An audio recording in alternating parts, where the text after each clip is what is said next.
The mysterious Edward Teach is better known by his other name, Blackbeard the Pirate. We know more about Blackbeard's terrible adventures than we do about the man behind the excessive facial hair. He actually made full use of his beard, reportedly burning fuses in it so he smelled like something from hell itself. Like any pirate worth their sea salt, Blackbeard buried the treasure he plundered. He had a brief career in piracy between 1716 and 1718, even giving it up for a while after surrendering in exchange for a pardon. However, it was only a matter of time before his number came up. He ruthlessly abandoned his men so he could keep as much of the booty for himself. But where ultimately did he squirrel away his stash? Truth is, no one really knows. Blackbeard roamed both the American coast and the Caribbean, so a lot of places spring to mind. His former vessel, the Queen Anne's Revenge, is one idea, though the wreck is still being explored. In a twist, the excavation is the subject of legal proceedings to be decided this year. Other possible locations include Plum Point in North Carolina, where he tried to settle down following his pardon. There's even a story that the devil took it. We usually associate treasure with pirates, but gangsters bury it also. Before he was killed by rivals in 1935, the infamous Dutch Schultz is thought to have hidden a $7 million stash in the Catskill Mountains in upstate New York. It isn't known whether the treasure is actually there or if it's just a tall tale. Nearly a century after his violent demise, people are still out there looking for it. The millions are said to be in a steel box, which was buried on the banks of Esopus Creek, an epic tributary of the Hudson River. How do we know this? Because in the hamlet of Phoenicia, it's reported that men in fedora hats were seen carrying shovels. What were those guys doing, attending a shovel convention? Unlikely. Another key factor is that Schultz's real name, Arthur Flegenheimer, mentioned the treasure himself, though you should note that was on his deathbed, and he maybe wasn't making a whole amount of sense at the time. It was the inevitable violent end to a career in bootlegging and illegal gambling that led to various turf wars. Schultz sleeps with the fishes, but his treasure lying in the mud? Time will tell. Now this is an interesting one. The Wild West outlaw Jesse James buried gold bullion to collect later on, but he hid the bounty in various locations. While some of the bullion has actually been found, some of it hasn't. So it's both found and not found. That said, the story behind the gold is fascinating. It came from a Mexican government transport that was robbed by the James Gang in 1876. Said to be worth approximately $2 million, the bullion was then buried in the Wichita Mountains in Oklahoma. A network of different sites combined with maps and things like clues carved into rocks made the treasure super difficult to find. There's been talk for years over where the gold lies. Jesse himself died in 1882, but then his brother Frank suddenly moved to Oklahoma from Missouri in 1907. He was supposedly farming peaches, but clearly had something else on his mind, asking around about certain places. Eventually, he went back home. Years later, lawman Joe Hunter received a series of maps from an old associate of his father's. This led to finding some of the bullion at a location called Buzzard's Roost. He also dug up a bucket at Tarbone Mountain. Why a bucket? Well, that's what the James Gang used for their contract, carving T's and CS into the brass. Sounds like the ultimate bucket list, am I right? John S. Mosby was a clever and dangerous man from Virginia. Serving for the Confederates during the Civil War, his famous nickname was the Gray Ghost. It was because of his skills as a raider where he and the men he commanded would swoop in and out at night. He was so good at that the group were called Mosby's Rangers. In 1863, the Rangers were in Union Territory, to be more precise, the vicinity of the Fairfax County Courthouse. They were there to capture General Edwin H. Staunton, which they did with their usual style. The operation ran quite smoothly, but there was one factor that didn't go to plan. Staunton had a bag full of gold, silver, jewelry, and more, which was the property of the South. Mosby took the bag with him but was forced to bury it when it looked like Union men were closing in to attack. There the treasure lies to this day. It's believed to be worth around $6 million and is apparently buried between two pine trees near the courthouse. At least Mosby got something out of the raid, receiving a promotion to captain for his daring efforts. At the end of 1978, a major robbery took place that went down in history as the biggest heist of its kind on U.S. soil. The target was the Lufthansa cargo building, part of JFK Airport in New York. This attention-grabbing crime was carried out by the Lucchese crime family. Waiting for them in the vault was around $5 million in cash and jewelry to the value of $875,000. If you think that story might sound familiar, you'd be right. The Lufthansa heist was dramatized in Martin Scorsese's Goodfellas, where Robert De Niro and Ray Liotta portrayed fictionalized versions of the main players.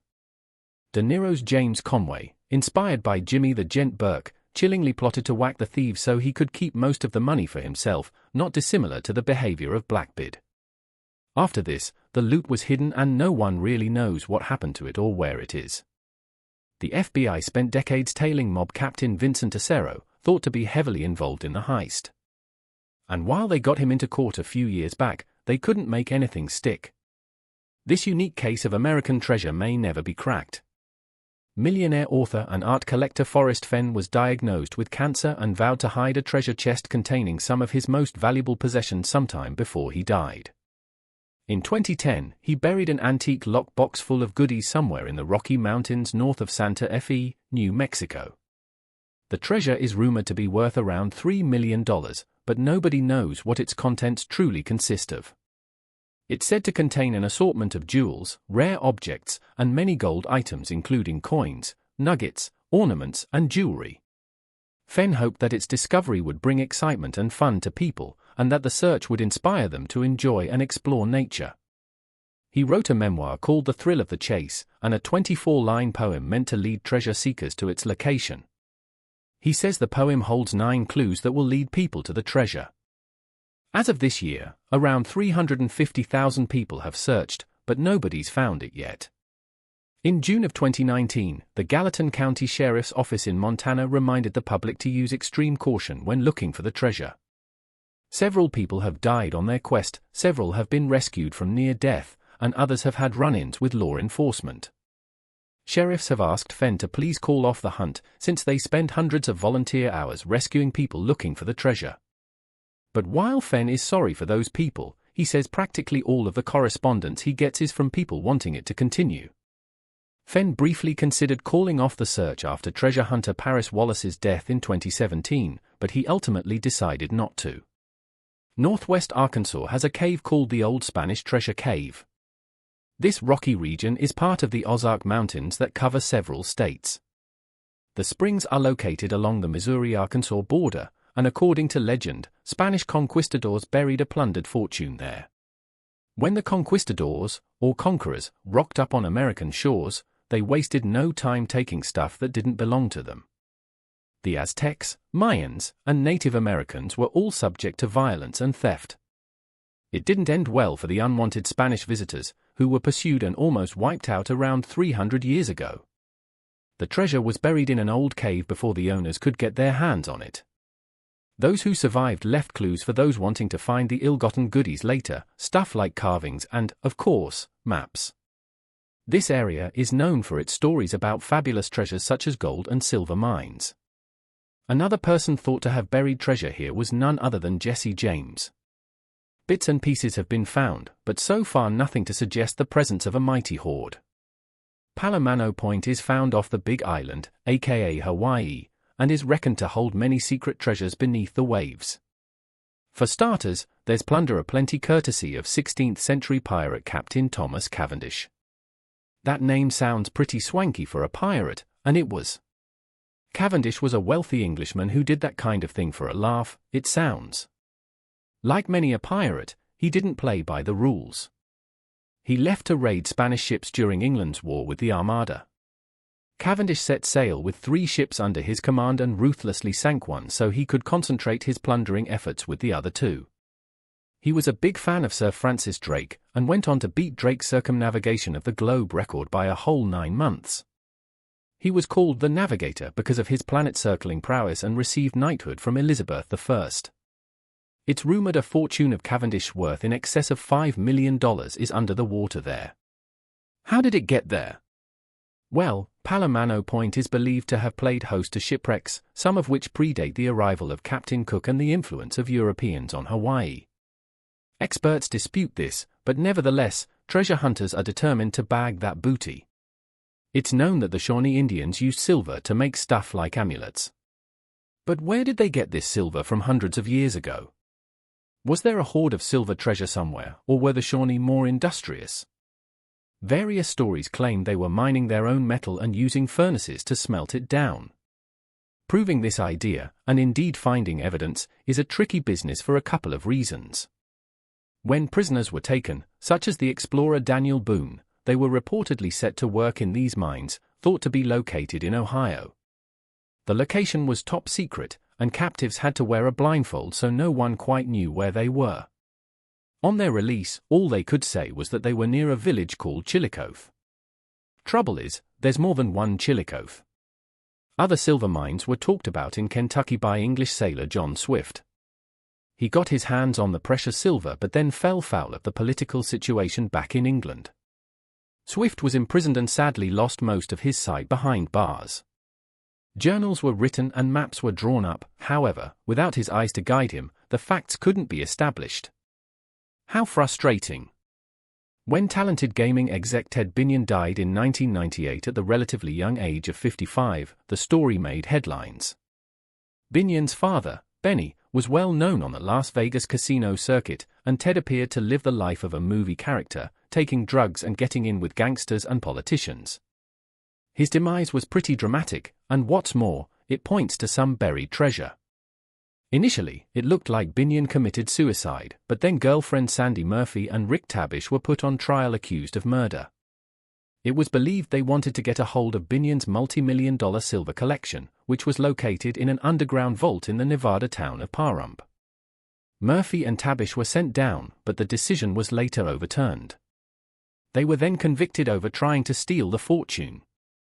So all Binion's treasure had been accounted for, right? Wrong. A significant amount is reportedly secreted on his property, still to be discovered. Thomas J. Beale has a lot to answer for. He was supposedly acting on behalf of adventurers from Virginia who entrusted him with their riches.